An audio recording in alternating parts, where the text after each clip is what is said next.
The ticket machine spat out a relentless stream of orders, each one hitting the metal counter with a sharp, metallic clatter. Steam billowed from the line, blurring the faces of the staff, but Marco Alvarez did not look up. He moved with a rhythm that cut through the noise, his hands precise, his eyes fixed on the bubbling surface of a reduction. While the line cooks checked the clock, Marco checked the molecular state of his ingredients. He watched how the searing heat altered the protein structure, tracking the exact second the sugars caramelized.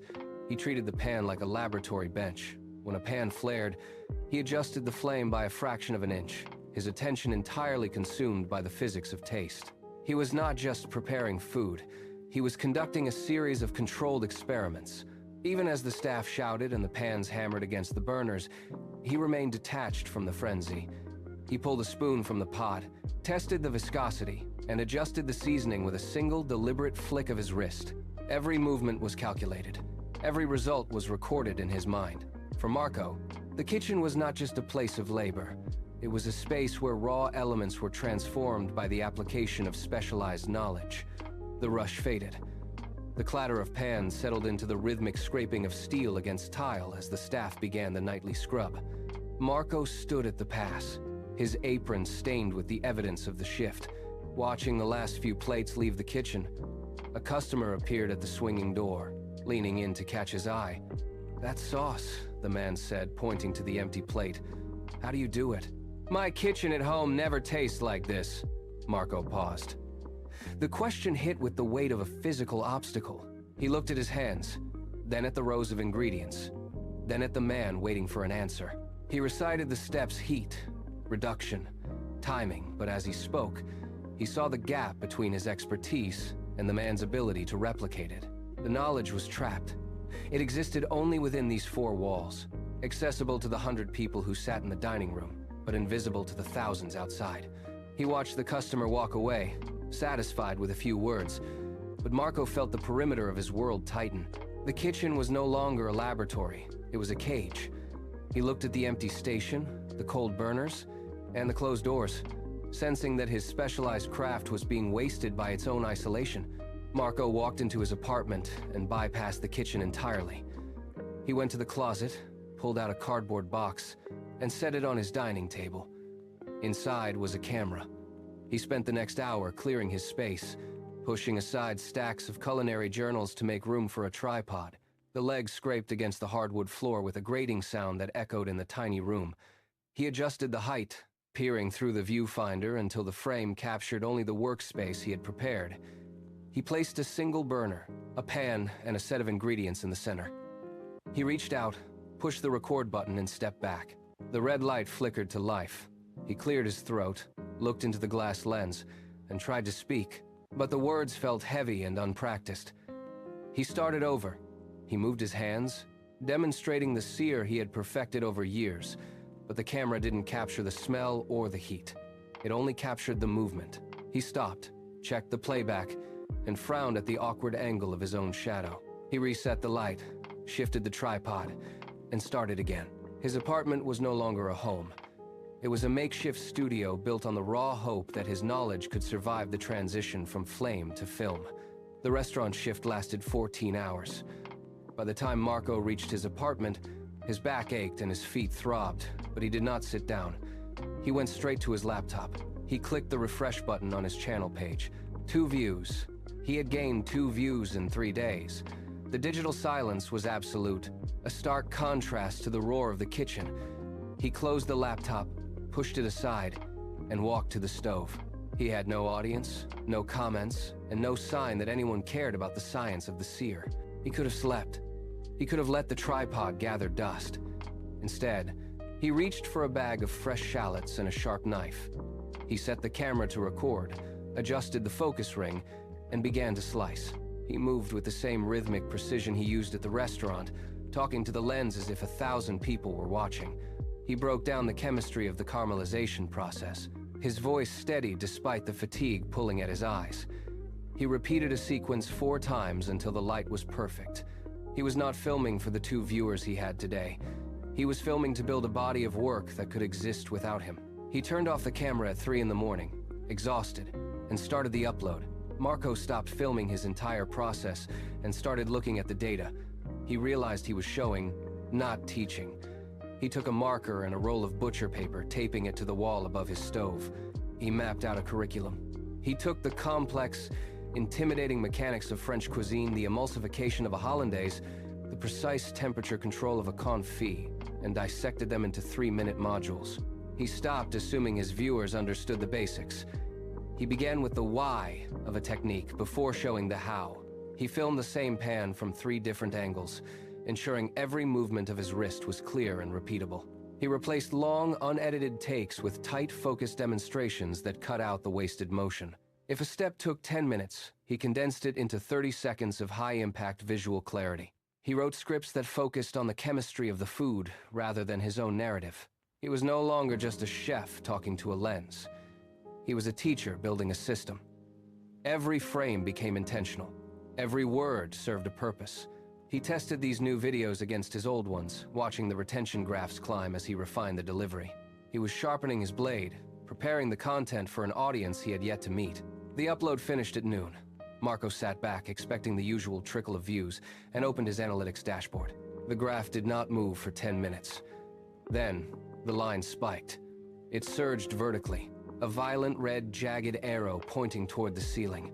His phone began to vibrate against the wooden counter, a constant, buzzing hum that did not stop. One notification turned into 10, then 100, then 1,000. He refreshed the page. The subscriber count, which had sat at 300 for weeks, was spinning upward like a speedometer in a race car. It hit 10,000, then 50, then 100,000 in less than an hour. He tried to pick up a knife to prep dinner, but the phone buzzed again, knocking a spoon to the floor. He dropped the blade. He watched the comments section scroll by so fast the text became a blur of unrecognizable shapes. People were sharing his clips, tagging chefs, and demanding more. The silence of his apartment had been obliterated by the roar of a global audience. He did not cook that night. He sat in the center of the kitchen, watching the numbers climb, realizing that the game had permanently changed. He was no longer a chef in a small room. He was a focal point for a digital movement. The viral fame was a wildfire, but Marco knew it would burn out without a structure to contain it. He stopped cooking for one table at a time. The stove, once his entire world, became a studio. He spent weeks drafting a comprehensive online curriculum, distilling his years of kitchen mastery into a series of structured video modules. He moved his focus from temporary meals to permanent value. He set up a payment portal, a server, and a digital delivery system that could serve 10,000 students as easily as one. He wrote his first cookbook, not as a collection of recipes, but as a manual on the science of flavor. He was building an ecosystem. He pushed the launch button on a Tuesday morning. The first hour saw hundreds of enrollments. By the end of the week, the revenue from his digital courses had eclipsed his annual salary as a line cook. He was no longer trading hours for a paycheck. He was selling the distillation of his own expertise. He watched the sales reports populate his screen, seeing his specialized knowledge manifest as a sustainable, scalable asset. The restaurant kitchen felt like a distant memory. He had successfully mapped his passion onto a digital architecture, turning his life's work into a self-sustaining business model that reached across borders and time zones.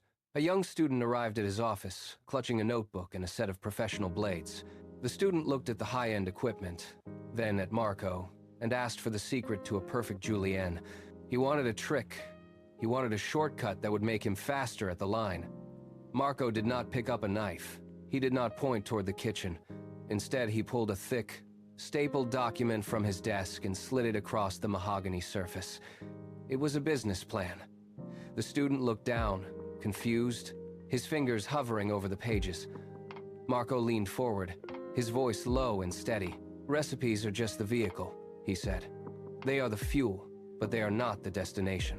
He explained that the student had spent years obsessing over the mechanics of heat and steel, but had ignored the architecture of the business itself. He pushed the plan further into the student's hands. If you only sell food, you are a laborer. If you sell value, you are an architect. The student stared at the numbers, the growth projections, and the market analysis. He had come for a technique, but he was leaving with a map. Marco watched him process the shift. The kitchen was a classroom, but the world was the market. Marco clicked his mouse, and the bank statement loaded. A 7-figure balance sat at the top, a number he once thought belonged only to other people. He looked at the screen, then leaned back in his chair, the silence of his office, a sharp contrast to the roar of a busy kitchen. He did not see luck in those digits. He saw the thousands of hours spent standing over a hot stove, repeating the same motions until they became instinct. He remembered the nights he spent reading journals until his eyes burned, and the months he filmed to an empty internet. He had spent years refining his craft, but it was the act of packaging that mastery into a product that changed the math. The growth was not a fluke. It was the result of a deliberate, calculated process. He had stopped trading his sweat for an hourly wage and started selling his expertise to a global audience. Every dollar in that account was a testament to the fact that he had turned his passion into a permanent asset. He realized then that wealth was not a mystery to be chased, but a logical consequence of his strategy. He had mastered the kitchen, then he had mastered the market, and the balance on his screen was simply the final, inevitable proof that his system worked. Marco stood and walked to the floor-to-ceiling window, looking out over the city. The lights below moved in patterns, much like the flow of a dinner rush. But he was no longer trapped behind the line. He had spent years breaking down complex techniques, stripping them to their essence, and sharing them with anyone willing to learn. This was the ultimate realization. Wealth had not arrived through a stroke of fortune, nor through a secret shortcut. It was the byproduct of a structure he had built from scratch. When a person takes specialized knowledge and organizes it to serve a wider audience, they stop selling time and start selling impact. The scale of his reach had transformed his life, proving that his early days in the kitchen were merely the training ground for this larger operation. He turned away from the window and back to his desk, where the foundation of his success remained clear. He had proven the theory. When you provide genuine value to the world, the financial outcome is not just a possibility, it is an absolute certainty. He had mastered the art of the craft, then the art of the system, and finally, the art of the result. The kitchen was his starting point, but the world was his legacy.